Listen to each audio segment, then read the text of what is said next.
انہوں نے اپنے باپ کو نشے میں چیز پلائی ہے، اس کے بعد وہ ہلکا سا آپ سمجھ لیں وہ غنودگی میں چلا گیا ہے، اس کے بعد انہوں نے رسی کی جو پینتی ہوتی ہے نا، وہ اس کے ساتھ اس کو باپ کو وہاں پہ باندھا ہے، اور باندھنے کے بعد جو باپ کا موٹر سائیکل کھڑا تھا باہر، اسی میں سے پیٹرول نکالا ہے، پیٹرول نکالنے کے بعد وہ اس کے اوپر چھڑک دی ہے، کیونکہ وہ غنودگی میں تھا تو سمجھ نہیں سکا، تو لائٹر لی ہے، لائٹر لے کر جو ہے اسے آگ لگائی ہے۔ آپ کہہ سکتے ہیں کہ یہ بڑا ہی کشیدہ ایک واقعہ، اور آپ سمجھتے ہیں کہ کوئی بیٹی ایسے اپنے والد کے ساتھ کر سکتی ہے؟ السلام علیکم ناظرین، نیا دور کے ساتھ میں ہوں سلیم احمد اور میرے ساتھ موجود ہے گجرانوالہ سے زہیب رضوی صاحب۔ گجرانوالہ میں ناظرین انتہائی افسوسناک دردناک واقعہ ہوا کہ دو بیٹیوں نے اپنے باپ کو رسیوں سے باندھ کر زندہ جلا دیا، اور یہ واقعہ ناظرین جیسے انہوں نے جلایا جنگل کی آگ کی طرح یہ پھیلی نیوز کہ جو دو بیٹیاں کس طرح اپنے باپ کے ساتھ اس طرح کی حرکت کر سکتی ہیں۔ تو ہمارے ساتھ موجود ہیں زہیب رضوی صاحب، انہوں نے خود جا کے وہاں پہ فیلڈ سے رپورٹ کیا یہ واقعہ سارا، تو ان سے پوچھتے ہیں کہ زہیب صاحب بتائیے گا یہ واقعہ کس طرح پیش آیا، کیا کوئی رنجش تھی، کوئی لڑائی تھی، کوئی جداد کا معاملہ تھا، یہ کیوں یہ واقعہ پیش آیا، ذرا ہمیں بتائیے گا، ہماری آڈینس کو بھی بتائیے گا، پوری ڈیٹیل کے ساتھ بتائیے گا۔ جی زہیب بہت صاحب۔ شکریہ سلیم، آپ کا آپ نے موقع دیا ہمیں اپنے پاس۔ اور سلیم، بڑا ہی افسوسناک واقعہ ہے گجرانوالہ کے اندر جو ہے یہ رونما ہوا ہے کہ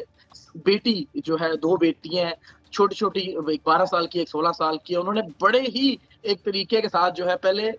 میں آپ کو تھوڑا سا بتاتا چلوں تو ہوا اس طرح یہ ہے کہ انہوں نے اپنے باپ کو نشے میں چیز پلائی ہے، اس کے بعد وہ ہلکا سا آپ سمجھ لیں وہ غنودگی میں چلا گیا ہے، اس کے بعد انہوں نے رسی کی جو پینتی ہوتی ہے نا، وہ اس کے ساتھ اس کو باپ کو وہاں پہ باندھا ہے، اور باندھنے کے بعد جو باپ کا موٹر سائیکل کھڑا تھا باہر، اسی میں سے پیٹرول نکالا ہے، پیٹرول نکالنے کے بعد وہ اس کے اوپر چھڑک دی ہے، کیونکہ وہ غنودگی میں تھا تو سمجھ نہیں سکا، تو لائٹر لی ہے، لائٹر لے کر جو ہے اسے آگ لگائی ہے۔ آپ کہہ سکتے ہیں کہ یہ بڑا ہی کشیدہ ایک واقعہ، اور آپ سمجھتے ہیں کہ کوئی بیٹی ایسے اپنے والد کے ساتھ کر سکتی ہے؟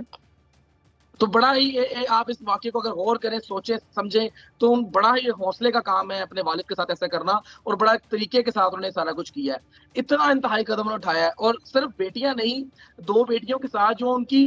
والدہ تھی نا، وہ بھی اچھا، میں آپ کو اور چیز آپ کو بتا دوں تو یہ 3 اس نے شادیاں کی ہوئی تھی، جس میں سے 12 اس کے بچے ہیں، اور 12 بچوں میں سے جو 11 بچے ہیں وہ اسی میں سے ہیں، ایک اس کی جو یعنی کہ جس نے شادی کی ہوئی ہے، اس کا پہلے بھی ایک بیٹی تھی، وہ بھی اس کے ساتھ رہ رہی ہے۔ اب ان دو جو واقعے میں جو دونوں ملزم ہیں جنہوں نے اعتراف جرم بھی کر لیا ہے، وہ اس میں سے ایک بیٹی وہی ہے جو ماں پہلے سے اپنے ساتھ لے کر آئی تھی، اور ایک ان کی سگی بیٹی ہے، جو دو بیٹیوں نے ساتھ مل کر اپنے ماں کے ساتھ یہ سارا کچھ واقعہ ہوا ہے۔ تو اب اچھا، جو ہے دو بڑا، بیویاں، یہ کہا جا رہا ہے کہ دو بیویاں یہ اکٹھی رہ رہی تھی، جی جی، تینوں بیویاں اکٹھی رہتی ہیں۔ ایک تو وفات نہیں پا گئی، وہ کہہ رہے ہیں کہ جی تین۔ جی، وفات ہاں، پا گئی نا، وفات پا گئی، لیکن بچے اس کے یہی رہتے ہیں، مطلب ایک ہی گھر میں سارے رہتے تھے۔ ٹھیک ہے ٹھیک ہے۔ تو ایک بیوی کی وہ بیٹی ہے جو ساتھ لے کر آئی تھی، ایک اس کی اپنی سگی بیٹی ہے، دو بیٹیاں، ایک کی عمر 12 سال ہے اور ایک کی 16 سال ہے۔ جی ایسا ہی ہے۔ علی اکبر جو ہے وہ یہاں پہ اچھا کرائے کا مکان ہے، کوئی اتنا کوئی لینڈ لارڈ نہیں ہے، کوئی آپ یہ نہیں کہہ سکتے کہ جائیداد کا تنازع ہے۔ ایک اور بڑی عجیب سی بات سامنے آنے آئی ہے کہ جب اعتراف جرم کر لیا، اس کی بہن ہے جو فیصل آباد رہتی ہے، جو مدعیہ ہے نا مقدمے کی، وہ آئی ہے، اس نے آگے سارا کچھ دیکھا ہے، تو اس نے پولیس کو بھی بلایا اور سارا مقدمہ درج کروایا اور بتایا۔ اچھا، ایک اور چیز، جو اس کی چھوٹی بیٹی ہے، چھوٹی بیٹی نے سارا کچھ ہوتے دیکھا ہے، وہ منع بھی کرتی رہی ہے کہ والد کو نہ مارا جائے، اس کو پیٹرول نہ چھڑکا جائے، آگ نہ لگائے، تو وہ نا بڑا منع بھی کرتی، لیکن اس کی بات انہوں نے نہیں مانی۔ پھر مقدمے میں درج جو ہے پولیس نے جو ہے ان کو گرفتار کر لیا، دونوں مائیں بھی گرفتار ہیں، بیٹیاں بھی گرفتار ہیں، بیٹیوں نے باقاعدہ طور پہ اعتراف جرم بھی کر لیا ہے۔ مزید تحقیقات کے اندر یہ سامنے آیا ہے کہ جو دو بیٹیاں ہیں، انہوں نے الزام عائد کیا ہے کہ جی ہمارے باپ نے ہمارے ساتھ جو ہے نا وہ زیادتی کی کوشش کی تھی۔ یہ بھی ایک بہت بڑی بات ہے کہ جو مسلمان اگر کوئی ایسا ہو تو ایسی کوئی بات سمجھنے میں نہیں آتی کہ والد، چلے اگر کوئی